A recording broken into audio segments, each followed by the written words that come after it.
This is me, Dinesh Kumar. Welcome to the Tha Cinemas Demanding Colony 2. Ajay Anand அவர்கள் தன்னை நிரூபிக்க வேண்டிய ஒரு கட்டத்தில் இந்த படம் வந்து பண்ணியிருக்கிறாரு. கோப்ரா திரைப்படத்தினுடைய அந்த ஃபாலுக்கு அப்புறம் நான் என்னோட ஒரு இயக்குனரா ஒரு ரைட்டரா நான் என்னோட ஒர்த்தான ப்ராடக்டை நான் கொடுக்கணும் அப்படின்ட்டு இறங்கி அடிச்சிருக்கிற படம் தான் இந்த டிமாண்டிங் காலனி 2. எப்பவுமே நம்ம இந்த சீக்வல் பரிதாபங்கள் சூழ்நிலையில தான் நம்ம இருக்கோம். இப்போ இந்தியன் 2 வரைக்கும் இந்த பார்ட் 2 அப்படின்ற பேர்ல இருக்கிற நல்ல படங்கள் எல்லா லெகசியுமே வந்து டேமேஜ் பண்ணிட்டு இருக்காங்க.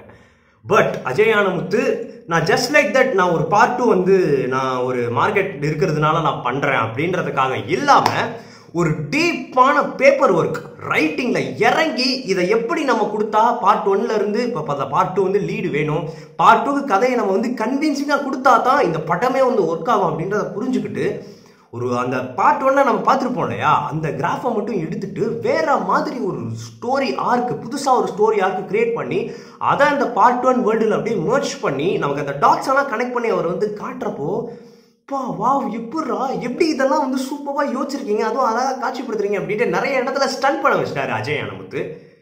ஸோ இந்த படத்தோட மிகப்பெரிய பாசிட்டிவே எப்பவுமே வந்து பார்ட் 2 வந்து ஒரு படம் வந்து வரப்ப பார்ட் 1க்கு அப்புறம் ஃபியூச்சர்ல என்ன ஆகுது, அதுக்கப்புறம் இப்போ இருக்கிற காலகட்டத்தில் என்ன ஆகுதுதான கதை வந்து ஆரம்பிக்கும். பட் இந்த படம் அப்படி இல்லாமல் பார்ட் 1லயே ஒரு பேரலல் டைம்லைன் போயிட்டு இருக்கு. பார்ட் 1ல நம்ம கதை பார்த்துட்டு போல, அருள்நிதி அவங்க ஃப்ரெண்ட்ஸ் கதை பார்த்துட்டு போல, அதுக்கு ஈக்குவலா ஒரு பேரலல் டைம்லைன் போயிட்டு இருக்குன்ற மாதிரி காமிச்சு அங்க இருந்து ஆக்சுவலா ஒரு ட்விஸ்ட் மாதிரி அருள்நிதியை வச்சு ஒன்று வந்து ஃபர்ஸ்ட் வச்சிருக்காங்க. அதை நமக்கு கன்வின்சிங்கா ஒரு ஃப்ரீஸ் ஃப்ரேம் டெக்னாலஜிலாம் வந்து யூஸ் பண்ணி ஒரு ஷாட் வந்து வச்சு நமக்கு அழகாக வந்து ரிவீல் பண்ணி இந்த பார்ட் 2க்கான டைட்டில் கார்டு போடுற இடத்துலயே வாவ் என்னடா அது அப்படின்ட்டு நம்மளை வந்து ஸ்டன் பண்ண வச்சிடறாங்க. பிரியா பவானி சங்கரோட ஒரு ரோல் லீட்ல இருந்து இந்த படம் வந்து ஆரம்பிக்குது. அதுக்கப்புறம் அருள்நிதியோட ஒரு புது கதாபாத்திரம் வந்து வருது. அருள்நிதி அவர்கள் ஒரு வேரியேஷன் காமிச்சு நடிக்கணும் ஒரு கதாபாத்திரம் வந்து இதில் பண்ணியிருக்காரு. அது என்ன ட்விஸ்ட் அப்படின்றது நீங்க கதையில படத்துல போய் வந்து பாருங்க. வேரியேஷன்ஸ் காட்டு வந்து நடிக்கணும். அதை சூப்பராக வந்து ஹேண்டில் பண்ணியிருக்காரு. பிரியா பவானி சங்கர் அவர்களுக்கு ஒரு மிகப்பெரிய ரோல், படம் ஃபுல்லாக அவங்க தான் வந்து டிராவல் ஆகிற மாதிரி த்ரூஅவுட் த ஃபிலிம் அவங்களும் வந்து முக்கிய கதாபாத்திரம் இந்த சென்ட்ரல் கேரக்டராக வந்து இருக்காங்க. ரொம்பவே சூப்பராக அந்த கேரக்டருக்கு ஜஸ்டிஃபை பண்ணி வந்து நடிச்சிருக்கிறாங்க. எமோஷன்ஸ் நிறைய இடத்துல வந்து காட்டணும், கோவத்தை நிறைய இடத்துல வந்து காட்டணும். முக்கியமாக வந்து அருள்நிதிக்கு வந்து அப்பப்போ கவுண்டர் அட்டாக் லைட்டாக அங்கே கொடுத்துட்டு இருப்பாங்க. ஸோ இந்த மாதிரி அந்த ரோலை செம்மையாக வந்து பண்ணியிருக்காங்க. இந்த படத்தோட மிகப்பெரிய பாசிட்டிவ் ஆரம்பிச்ச முதல் சீன்ல இருந்து அவங்க சொல்ற எல்லா கதை எல்லா பிளாட் லைன்ஸ் எல்லாமே நம்மளை வந்து வியக்க வைக்குது. இதை அவங்க வந்து இந்த ஸ்டோரி வேர்ல்டோட கன்வின்ஸ் பண்ற விதம், எப்படி பார்ட் 1ல நடந்த சம்பவங்கள் எல்லாமே பார்ட் 2ல வந்து பயங்கரமா தொடருது, எப்படி இந்த சம்பவங்கள் எல்லாம் கோர்வையா வந்து போய்கிட்டு இருக்கு, இதுக்கான காரணம்லாம் வந்து என்ன அப்படின்றத வந்து இவங்க கொஞ்சம் கொஞ்சமா கதையில வந்து சொல்றப்ப அவ்வளவு இன்ட்ரெஸ்டா வந்து போகுது. அந்த பார்ட் 1ஓட டெம்ப்ளேட் மாதிரி ஒரு சூப்பரா ஒன்று செட் பண்ணி அந்த இன்ட்ரோல் பாக் வந்து விடுறாங்க. ஸ்டன் ஆயிட்டேனா அங்கே. இந்த கதைக்களத்தை என்னென்ன விஷயங்கள்லாம் வச்சு நல்லா சுவாரஸ்யப்படுத்த முடியும் அப்படின்றத அஜய் அனமுத்து ரொம்பவே சூப்பரா வந்து கையாண்டிருக்காரு. ஒரு மாங்ஸ் இந்த ஆவிகள் எல்லாத்தையுமே கண்ட்ரோல் பண்ற மாதிரி மாங்ஸ் வந்து வராங்க. அவங்கள ப்ரொஜெக்ட் பண்ண விதம் ரொம்பவே வந்து சூப்பரா இருந்துச்சு. அது மட்டும் இல்லாம குவாண்டம் பிசிக்ஸ் தியரியை இந்த கதையில கனெக்ட் பண்ண விதம், இது சயின்ஸ் தான். எனக்கு எப்பவுமே வந்து சயின்ஸை வந்து இந்த நம்ம ஸ்பிரிச்சுவல் கூடயோ இல்லை ஃபேண்டசிஸ் கூடயோ வந்து பில்ட் பண்ணுறப்ப எனக்கு லைட்டாக ஒரு சலிப்பு வந்து இருக்கும். ஏன்னா நீங்கள் ஒரு சினிமாட்டிக் லிபர்ட்டி வந்து எடுத்து பண்ணுறீங்க, அப்புறம் அப்படி இருக்கிறப்ப ஏன் சயின்ஸை வந்து அதை வந்து தூக்கிட்டு வந்து சொல்கிறீங்க அப்படின்னு ஒரு குறை வந்து இருக்கும். பட் இந்த படத்தில் அவங்க சொன்ன பாயிண்ட் வந்து தியரியாக பார்க்க அது ப்ராக்டிக்கலாக வந்து சாதகம் இல்லை. குவாண்டம் தியரியை வச்சு ஒரு மேட்டர் வந்து சொல்கிறாங்க, ஒரு 2 அணுக்கள் எப்படி செயல்படும் அப்படின்றது. ஆண்ட்மேன் குவாண்டமினியா படம் பார்த்துருந்தீங்கன்னா இதோட எக்ஸ்பிளனேஷன் உங்களுக்கு வந்து கொடுத்துருப்பாங்க. இந்த பாயிண்ட்டை வந்து சினிமாட்டிக் லிபர்ட்டியாக சூப்பராக இந்த கதையில் வந்து கன்வின்சிங்காக வந்து வச்சிருந்தாங்க. அதுக்கப்புறம் ஆன்டி கிரைஸ்ட் இந்த ஈவில் ஒர்க்ஷிப் பண்றவங்களாம் வந்து இருப்பாங்க, இந்த ஃபாரினர்ஸ் எப்படிலாம் நம்ம ஊர்ல இந்த ஒரு சில பூசாரிகள் தேவையில்லாம இந்த மூட நம்பிக்கைகள் இருப்பாங்களோ அந்த மாதிரி எல்லாம் வந்து இருப்பாங்க. அந்த ஒரு ஏரியாவை இந்த படத்துல கொண்டு வந்து கடைசியில் இந்த மொத்த ஆர்க்குமே அங்கதான் வந்து கனெக்ட் ஆகுது. இந்த மொத்த டிமாண்டிங் காலனி நடக்கிற எல்லா சம்பவங்களுமே அந்த இடத்துல தான் வந்து கனெக்ட் ஆகுது. அந்த லைனை வந்து பிடிச்சிட்டு ஃபர்ஸ்ட் பார்ட்ல நடக்கிற சம்பவங்கள்ல இருந்து எப்படி இந்த டிமாண்டிங் காலனியோட மொத்த சம்பவங்கள் யார் இதெல்லாம் வந்து பண்றான்ற அந்த விஷயம் வந்து இருக்குல்ல, இந்த த்ரெட் தான் அந்த மொத்த படமே. இந்த த்ரெட்டுக்குள்ள இருக்கக்கூடிய இந்த கேரக்டர்ஸ் தான் இவங்களுக்கு எல்லாம். செகண்ட் ஹாஃப் ஃபுல்லாவே ரெஸ்டாரண்ட்டுக்குள்ள 3 பிரதான கேரக்டர்ஸ் வந்து மாட்டிக்கிறாங்க. எப்படி ஃபர்ஸ்ட் பார்ட்ல ஒன்று ஆகுமோ அதே மாதிரி அதுக்குள்ளேயே தான் அந்த கதை வந்து போய்கிட்டு இருக்கு. ஸோ அவங்க வந்து வெளியே வந்தாங்களா இல்லையா, என்ன வந்து பண்றாங்க, அந்த செயின் அந்த டிமாண்டியோட செயினோட பர்பஸ் வந்து என்ன அப்படின்றத சுற்றி தான் அந்த கதை வந்து போகுது.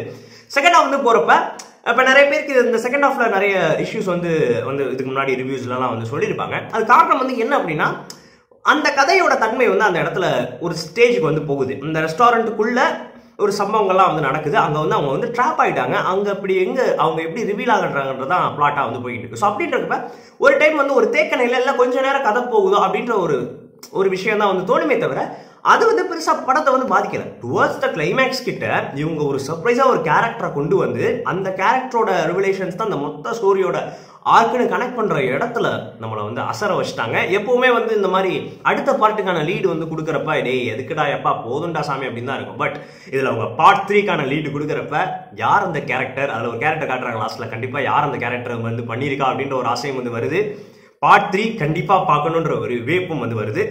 அண்ட் ஃபைனலி எப்பவுமே ஒரு படம் வந்து நம்மளை குக்கிடப்பா கனெக்டடா வந்து வச்சிருக்கிறதான அந்த படத்தோட வந்து சக்சஸா வந்து இருக்கும். இதுல டிமாண்டி அப்படின்ற ஒரு கதாபாத்திரம் நம்ம ஃபர்ஸ்ட் பார்ட்ல வந்து பார்த்திருப்போம். அந்த கதாபாத்திரம் வந்து வரும். அந்த கதாபாத்திரம் யாரு என்னன்றலாம் நமக்கு வந்து தெரியாது. ஒரு ஃபாரின் ஆக்டர் வந்து நடிச்சிருப்பாரு. பட் அந்த கதாபாத்திரம் இந்த படத்துல கிளைமேக்ஸ்ல வந்து அப்பியர் ஆகிறப்ப தியேட்டர்ல விசில் பறக்குது. அதுதான் அந்த படத்தோட ஒரு பெரிய வெற்றியா நான் வந்து பாக்குறேன். இது மட்டும் இல்லாம என்ன பெட்டரா பண்ணிருக்கலாம், எனக்கு ரொம்ப மினிமல் கம்ப்ளைண்ட்ஸ் தான். நான் எப்பவுமே ஒரு விஷயத்த அந்த ரிவ்யூல தெளிவா வந்து சொல்றேன்.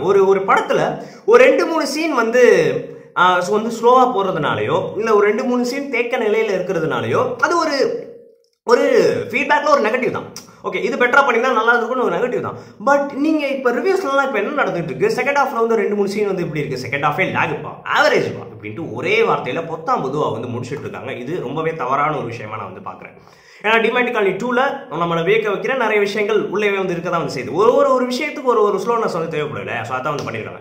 பட் இந்த படத்துல என்ன கேட்டா ரொம்பவே பெட்டரா பண்ணிருக்கணும் அப்படின்ட்டு நான் ஆசைப்பட்ட ஒரு விஷயம். கண்டிப்பா விஎஃப்எக்ஸ் ரொம்பவே வந்து சுமாரா வந்து இருந்துச்சு. தங்கலான் படத்துக்குமே நான் அந்த பிரச்சனை வந்து பார்த்தேன். ஏன் நான் விஎஃப்எக்ஸ் இந்த 2 படங்களுக்கும் பிரச்சனை அப்படின்னு நான் வந்து சொல்றேன்னா, இந்த கதையோட ஒரு முக்கிய வீரியமே இந்த விஎஃப்எக்ஸ்னால கெட்டு போயிடுச்சு. இப்போ இந்த படத்திலேயே லாஸ்ட்ல பேட்ஸ் எல்லாம் சுத்துற மாதிரி ஒரு விஎஃப்எக்ஸ் வந்து பெரிய விஎஃப்எக்ஸ் அது வருது டிமாண்டி காலனி 2ல. பட் அது வந்து கன்வின்சிங்கா இல்லாத ஒரு பெரிய பிரச்சனையா வந்து இருந்துச்சு. ஸோ ஓகே, இந்த பட்ஜெட் கன்ஸ்ட்ரெயின்ஸ் அதெல்லாம் வந்து இருக்கு. பட் இருந்தாலும் ஓரளவு நல்ல ஒரு அவுட்டா கொண்டு வந்தா அந்த பிலிவபிலிட்டி ஃபேக்டர் வந்து நமக்கு ஜாஸ்தியா இருக்கும் அப்படின்றது தான் ஒரு ப்ராப்ளமா வந்து இருக்கு. அருண் பாண்டியன் அவர்கள் நடிச்சிருக்காரு. நம்ம மகான் படத்துலலாம் வந்து மகான் சார்பேட்டெல்லாம் வருவார்ல, அவர் ஒரு ரோல் வந்து பண்ணியிருக்காரு. ஒரு 2-3 சீன் நல்லா காமெடியா வச்சிருந்தாங்க. செம்மையா இருந்துச்சு. அதை எக்ஸ்பெக்ட் பண்ணவே இல்லை. அவங்க காம்பினேஷன் அருண்நிதி அண்ட் அவங்க சித்தப்பா காம்பினேஷன்ல காமெடியா வந்து வச்சிருந்தாங்க. அதுக்கப்புறம் கோப்ரா படத்துல மிஸ்பிட்டா நம்ம நினைச்ச நிறைய ஆக்டர்ஸ் மீனாட்சியா இருக்கட்டும், அவங்களாம் கோப்ரால வந்து நமக்கு ஒரு இரிட்டேஷன் தான் வந்துச்சு அவங்க ரோல் பார்த்து. பட் இதுல அவங்களுக்கு நல்ல சூப்பரான ஒரு ரோல் வந்து கொடுத்துருக்காங்க.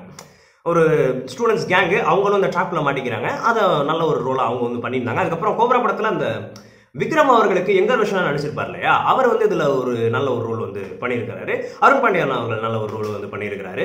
ஸோ இந்த மாதிரி அந்த கதாபாத்திரங்களுக்கு என்ன தேவையோ அதெல்லாம் புரிஞ்சு இந்த படம் எங்க ரொம்பவே சோபாவா இருக்குன்னா, யாவரும் நலம் ஒரு விஷயம் வந்து நம்ம வந்து பார்த்துருப்போம். யாவரும் நலம் வந்து ஒரு ஹாரர் படத்தையும் தாண்டி ஒரு கதையோட கதை கருக்கள் என்னென்ன சம்பவங்கள் எல்லாத்தையுமே பிளெண்ட் ஆகி நம்ம கொண்டு வந்து அப்படியே ஒரு படையெல்லாம் வைப்பாங்கல்ல, அப்போ அந்த ட்விஸ்ட் ரிவிலேஷன் அப்பெல்லாம் நமக்கு வந்து ஷாக்கிங்கா இருக்கும்ல. அது வந்து இந்த படத்துல வந்து சூப்பர்பா என்னால வந்து பார்க்க முடிஞ்சது. Hands off to Ajay Anand அவர்களுக்கு. கம்பேரிட்டிவ்லி ஃபர்ஸ்ட் ஹாஃப்ல வந்து நிறையவே ரிவீலிங் பாயிண்ட்ஸ் வந்து இருக்கு. ஒரு 15 பாயிண்ட் நமக்கு வந்து ரிவீல் பண்ணாங்க. செகண்ட் ஹாஃப்ல ஒரு 6 பாயிண்ட் தான் வந்து கதைப்படி வந்து ரிவீல் பண்ணக்கூடிய தேவை வந்து இருக்கு. அதனால உங்களுக்கு பர்ஃபெக்ஷனா ஃபர்ஸ்ட் ஹாஃப் வந்து ரொம்பவே பயங்கரமான ஃபர்ஸ்ட் ஹாஃபா அப்படின்னு வந்து தெரியும். பட் ஓவராலா படம் முடிஞ்சு நம்ம வந்து பாக்குறப்ப ஒரு நல்ல ஒரு படம் பார்த்த ஒரு சூப்பர்பான ஒரு ஹாரர் த்ரில்லர் படம் பார்த்த ஒரு ஃபீல் தான் வந்து வருது. சினிமோட்டோகிராஃபி ரொம்பவே சூப்பராக பண்ணியிருக்காங்க. குறிப்பா அந்த ரெஸ்டாரண்ட்டுக்கான லொகேஷன்ஸ் எல்லாமே அபரிவிதம். குறிப்பா பிரியா பவானி சங்கர், அதுக்கப்புறம் அருள்நிதி, அதுக்கப்புறம் அந்த மாங்க், இவங்க 3 பேருக்குமே ஒரு மிரர் ரூம் மாதிரி ஒரு சின்ன சீக்வன்ஸ் வந்து வச்சிருப்பாங்க. ரெட் கலர்ல ஒரு மிரர் ரூம் சீக்வன்ஸ். பயங்கரமான கோரியோகிராஃபி, அது பயங்கரமான ஷார்ட் டிவிஷன், சூப்பரா எடுத்திருந்தாங்க. ஸோ அஜய் ஆனந்த் அவர்களுக்கு வாழ்த்துக்கள். இந்த மாதிரியான ஒரு நல்ல தரமான ஒரு கம்பேக் வந்து கொடுத்ததுக்கு பார்ட் 3க்கு வந்து வெயிட் பண்றேன்.